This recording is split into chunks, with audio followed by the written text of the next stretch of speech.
sốt nó lấy máu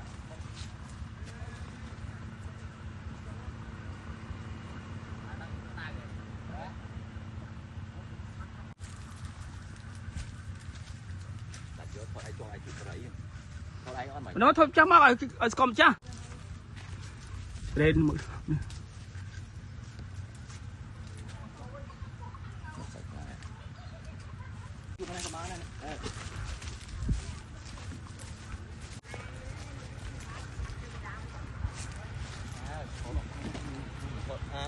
mưa camera cho có đủ cái này mưa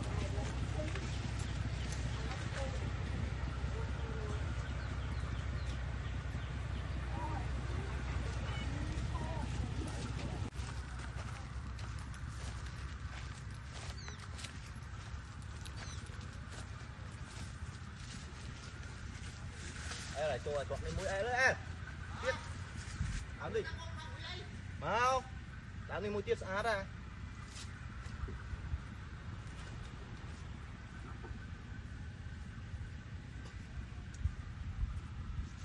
lấp mạch với ta chốt con này thọt được cầm hơi thịt đó đỡ một vài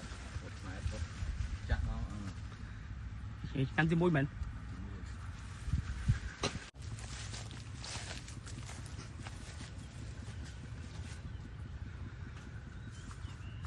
năm ấy thằng Kimi thằng ăn chiết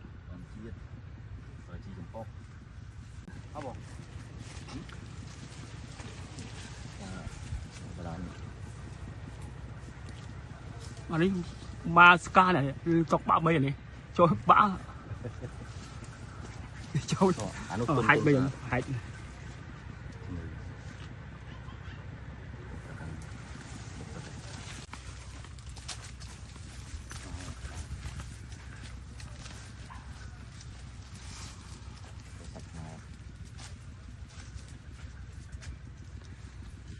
nhà là tổ chức bây giờ này